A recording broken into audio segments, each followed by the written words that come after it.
Selamat malam. Sebelumnya saya minta maaf kepada pihak-pihak yang terkait terhadap masalah ini. Kenapa sampai saat ini saya baru bisa buka suara? Karena nama saya sudah disebut. Sebagai laki-laki, saya sudah bertanggung jawab. Maka setidaknya izinkanlah saya untuk menceritakan kronologi dan meluruskan beberapa hal.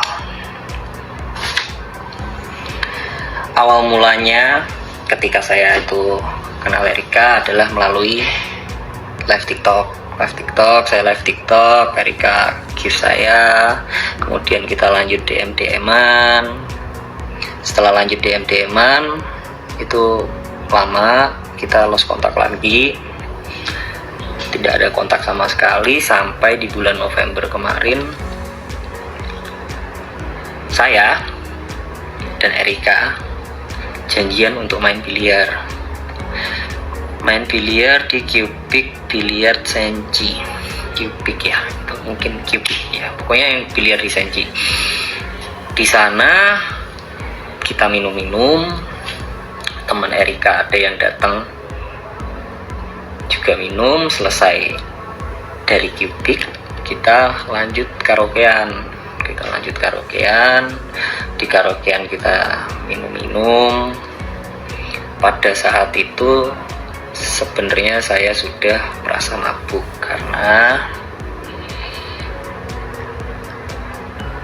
saya sudah tidak pernah minum alkohol lagi. Dan sebenarnya saya tuh nggak doyan sama alkohol, saya udah berhenti minum. Ketika itu saya minum lagi, dia minum pasti mabuk banget. Dari sana lanjut lagi. Di sana tuh lanjut lagi ke Swill House kita minum lagi. Ke Swill House, kelar dari Swill House lanjut lagi ke Su minum lagi sampai dari private room minum lagi karena aku udah mabuk banget. Kita diajak pulanglah ke kediaman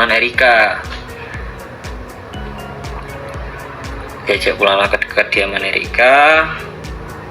Dibilang jangan pulang, kan mabuk, di sini aja. Oke.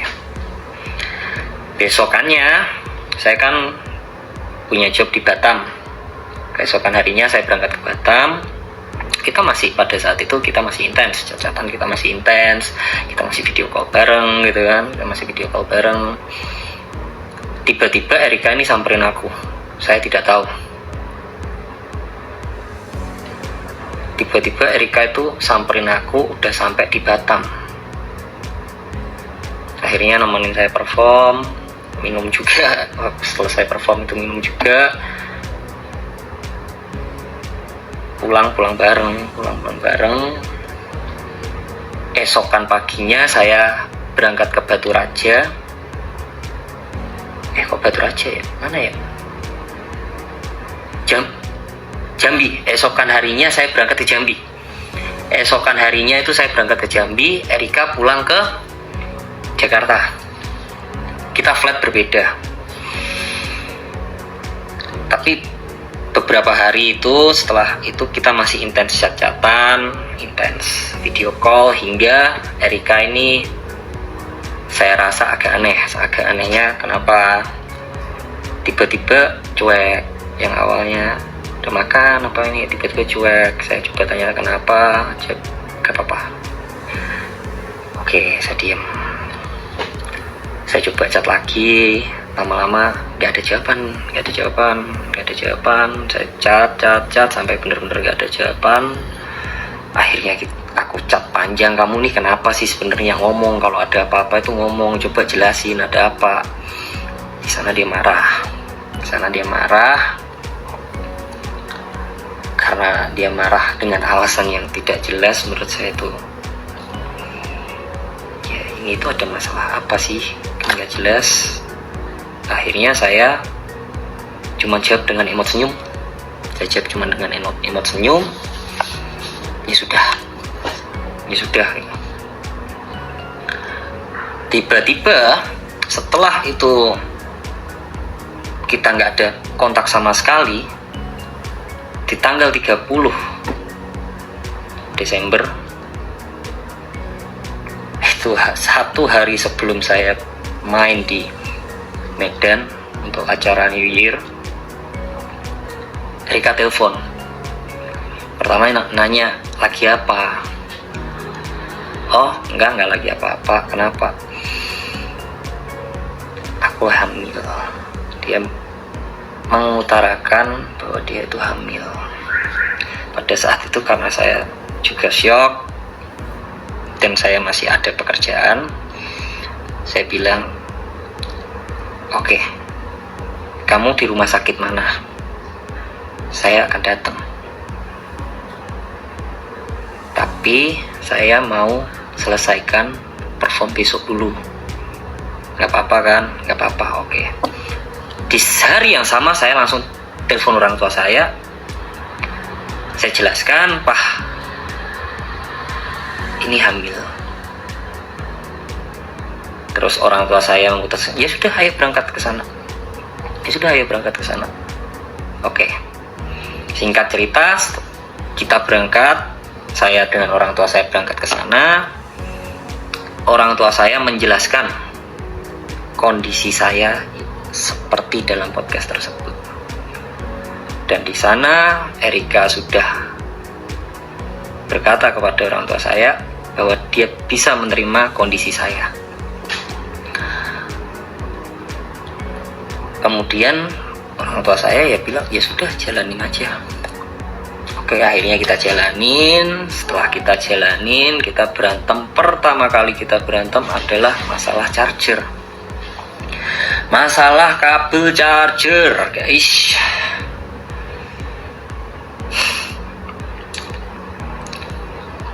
Jadi pada saat itu kabel charger saya kan nggak ada, dia itu pinjemin kabel chargernya dia, karena kan itu kan aku kan berangkat keluar kota. Nah, setelah selesai perform, saya buru-buru pulang, terlebih dahulu pulang untuk temani Erika, karena saya tahu posisinya lagi hamil. Saya selesai perform, saya ambil flight yang paling pagi untuk temanin Erika. Saya capek masih apa, saya temanin Erika udah nanya, kabel charger di mana? Saya juga belum istirahat kan posisi saat itu kan, saya pokoknya fokus temenin dia aja, fokus temenin dia deh.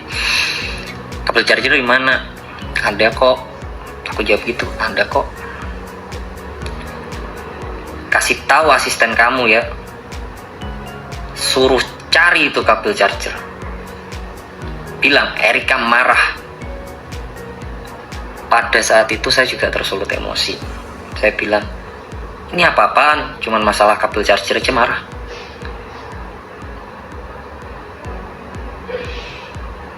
Selesai masalah itu, kita diem.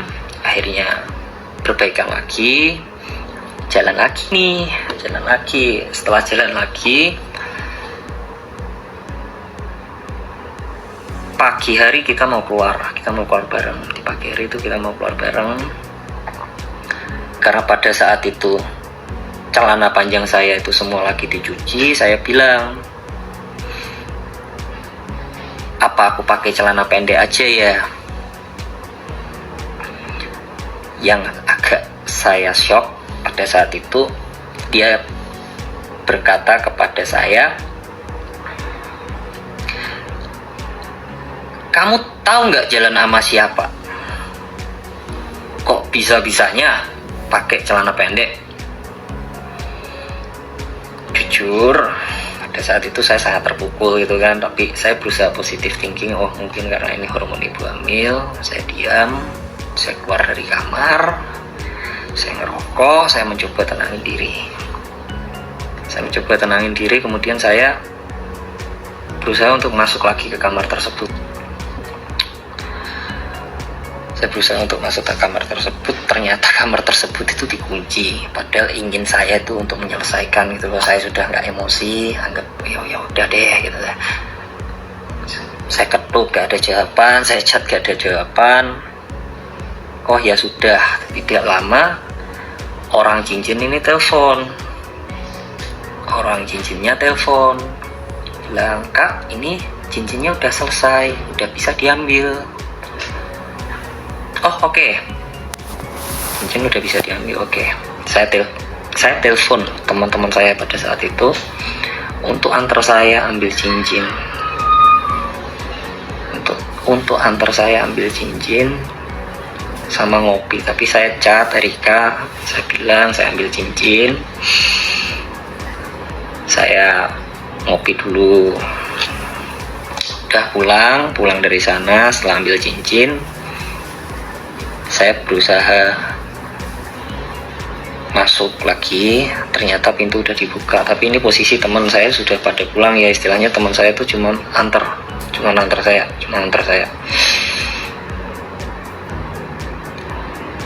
Saya masuk ke kamar, niatan saya itu untuk bikin mood dia seneng dulu itu, ini loh cincin udah jadi. Saya coba tunjukin gitu, cuman reaksinya tidak seperti yang saya kira. Dia bikin kata-kata,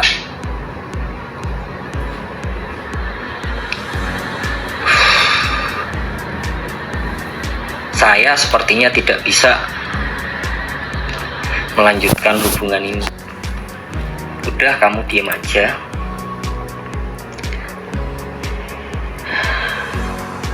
Biarkan saya yang bertanggung jawab. Kalau bisa,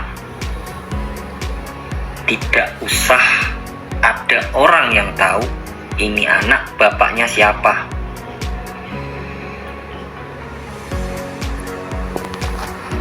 Saya mau apa lagi gitu kan. Oh ya sudah, karena saya sudah mendapatkan kata-kata tersebut, saya ngomong sih pada saat itu. Saya ngomong, nggak marah toh, bilang enggak. Oh ya udah, saya beres-beres itu jam 2 pagi. Antara jam 2 pagi pokoknya itu udah subuh aja deh.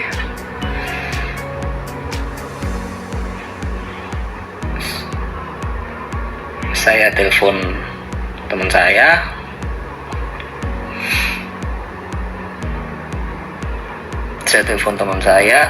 untuk jemput. Saya beres-beres barang, saya pulang ke rumah saya. Di saat itu juga saya langsung telepon orang tua saya kabarin, "Pah, Mah, ini dia bilang nggak mau melanjutkan. Dia tadi bilang aku suruh diam. Kalau bisa anaknya nggak usah tahu bapaknya siapa." Ya sudah kok, papa mamaku bilang gitu. Ya sudah kok, yang penting kamu sudah bertanggung jawab. Oke. Dari sana ya sudah, saya tidak pernah chat-chatan lagi, tidak pernah tanya kabar pun juga tidak pernah, karena saya menghargai kata-kata dia pada saat itu. Sampai singkat cerita tiba-tiba nongol di podcast. Ini rame banget ketika orang-orang itu mengarah ke saya. Di hari yang sama itu saya sudah coba untuk chat Erika, boleh telepon nggak? Saya mau klarifikasi. Tapi ini aku cukup klarifikasi ke kamu, nggak perlu klarifikasi ke sosmed. Aku tanya lagi, bisa telepon nggak? Hingga saat ini itu tidak ada jawaban. Kemudian untuk masalah pengancaman, saya sebenarnya tidak tahu menahu tentang grup 19 orang tersebut. Cuman apabila ada kata-kata saya yang menyakiti hati saudara, menyinggung saudara, maupun menyakiti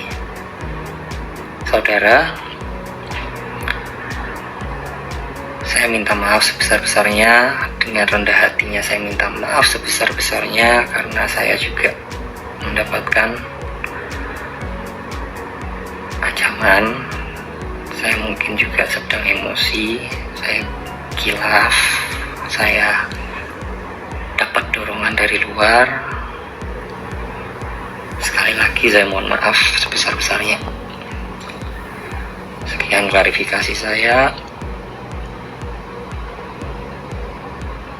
Saya minta maaf banget buat fans-fans saya. Saya minta maaf banget sudah mengecewakan sekali. Terima kasih selama ini sudah selalu support saya. Terima kasih buat orang-orang yang sudah support saya. Saya cuma ingin meluruskan hal-hal yang bisa diluruskan.